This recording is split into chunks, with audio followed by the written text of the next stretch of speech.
बाबा दर्शन news. बाबा दर्शन news से मैं इनामुल्लाह खां। मैं आज आया हुआ हूँ करवंदिया, जो सासाराम प्रखंड में पड़ता है, और वहाँ मेरी मुलाकात हो रही है ठाकुर प्रसाद गुप्ता।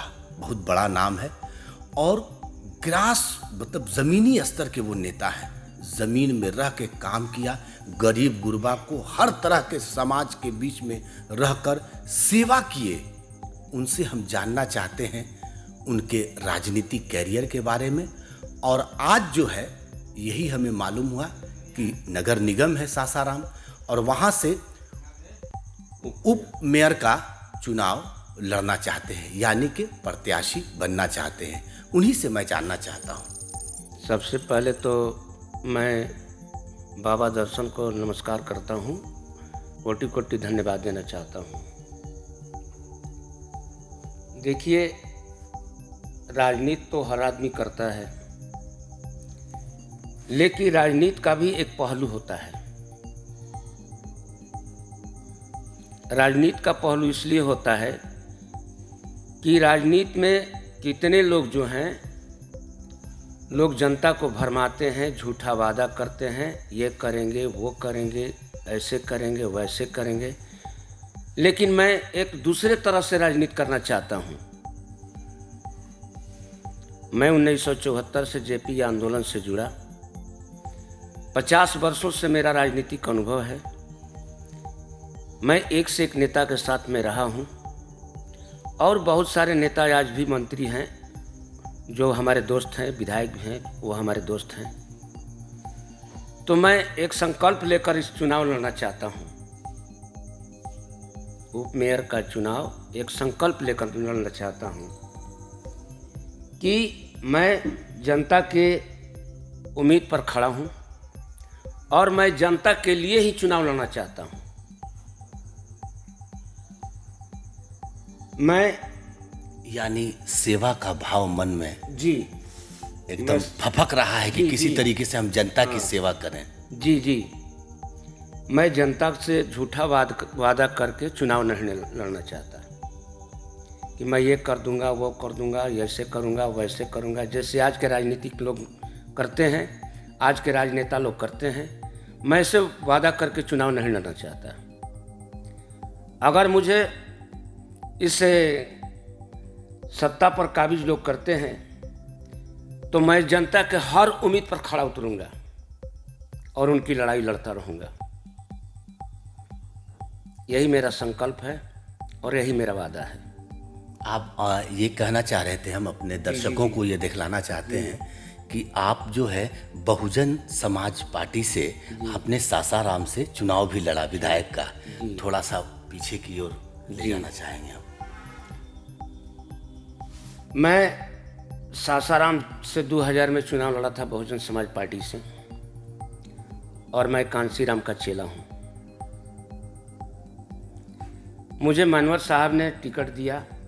मुझे टिकट की भी लालसा नहीं थी, लेकिन मानवर साहब ने मुझे सासाराम लड़ाने का एक प्रेरणा किया और मुझे टिकट दिए।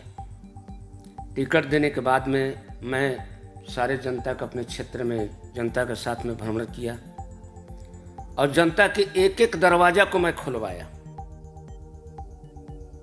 कि भाई मुझे वोट दीजिए, अगर मुझे अधिकार देते हैं तो मैं आपके बीच में रहूँगा, आपका काम करूँगा, आपके सामने मैं खड़ा उतरूँगा। मानवर साहब ने मुझे जिताने के लिए बहुत सारे कोशिश किए। हेलीकॉप्टर सासाराम उतारे, उसके बाद नौहट्टा उतारे।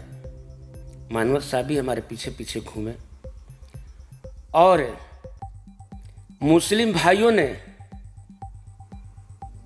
मुझे वादा किए कि जैसा मैं उम्मीदवार चाहता हूँ वैसा मुझे उम्मीदवार मिला है।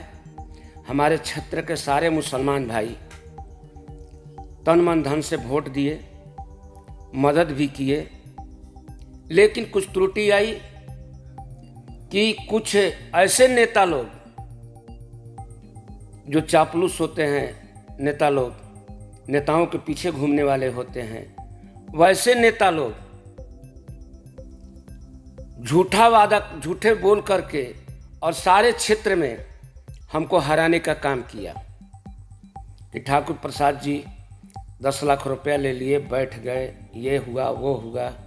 लेकिन इस बात को हमारे मुस्लिम भाई जानते थे, वो पैसा लेने वाले नहीं हैं। 9 बजे दिन तक उन्होंने अपना वोट नहीं दिया।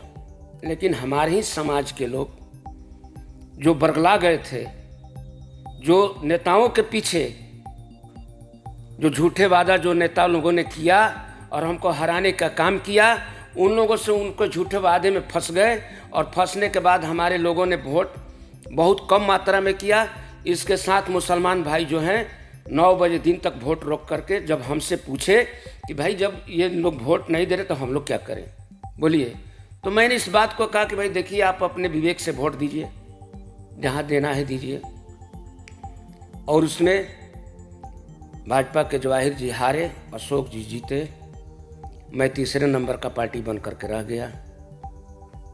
और उसके बाद मैं 20 वर्ष तक बहुजन समाज पार्टी में रह करके प्रदेश के महामंत्री भी रहा 20 वर्ष।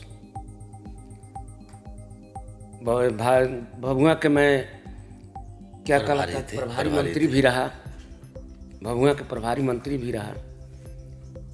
आज मैं 2010 में बहुजन समाज पार्टी छोड़ने के बाद मैं राजनीतिक कैरियर जो अपना बदल दिया हूँ। बहुजन समाज पार्टी से भी फिलहाल में मैं अलग हूँ। लेकिन आज भी बहुजन समाज पार्टी के जितने भी बिहार के नेता हैं, यूपी के बहन जी हैं, वो भी आज भी मानती है। लेकिन इस बिहार में 2 प्रभारी है उत्तर प्रदेश ले, उनके गलत नीतियों के कारण मैं पार्टी को त्याग पत्र देना पड़ा और पार्टी छोड़ा हूँ। और एक सवाल हम करना चाहते हैं कि सूत्रों से पता चला है कि कभी एक बार ऐसा हुआ है, कई एक बार, कि मान्यवर काशीराम जी जब आते थे यहाँ तो वो आपकी ही गाड़ी में बैठते थे या आपको अपनी गाड़ी में ले लेते, इसमें क्या है? इसमें कोई दुराई नहीं है। मानवर साहब बेटा के तरह मुझे माने और वो पसंद करते थे हमारे गाड़ी को। न जाने उनके दिमाग में क्या था, उनके गाड़ी में मैं चलता था, वो मेरे गाड़ी में चलते थे। पीछे पीछे जितने भी आईजी डीआईजी थे, एसपी साहब, सब पीछे पीछे हम लोग को चलते थे। एक ऐसा समय था। आज मानवर साहब मेरे बीच नहीं हैं। अगर वो होते तो आज मुझे ऐसी नौबत नहीं आती, चुनाव लड़ने का ज़रूरत भी नहीं पड़ता। शायद मुझे कहीं से एमएलसी बना करके या कोई पद दे करके मानवर साहब मुझे आसीन करते, उस स्थान तक पहुंचा देते। उप मेयर का चुनाव जो है गरीबों की आवाज़ बनकर आप लड़ेंगे, ऐसा हमें लग रहा है। आप थोड़ा सा अपने बारे में। बराबर मैं गरीबों के बीच में रहा हूं और आज भी गरीबों से मेरा जो है संबंध है, उससे लगाव है और बराबर गरीबों की मदद करने के लिए मैं तत्पर रहता हूं। ऐसी बात नहीं है कि मैं गरीब से अलग हूं या कोई भी पूरे क्षेत्र के, चाहे कोई भी जाति हो, कोई भी व्यक्ति हो, मुझसे बहुत लगाव रखते हैं और मुझे मानते भी इस क्षेत्र के जनता, इसमें दो राय नहीं है। बहुत बहुत शुक्रिया बाबा दर्शन न्यूज़ को समय देने के लिए ठाकुर प्रसाद गुप्ता जी, बहुत बहुत शुक्रिया। अगर आप इस वीडियो को फेसबुक पर देख रहे हैं तो फेसबुक पेज को लाइक कीजिए और वीडियो को शेयर कीजिए। अगर आप इस वीडियो को YouTube पर देख रहे हैं तो YouTube चैनल को सब्सक्राइब कीजिए और घंटी के आइकॉन को दबाइए।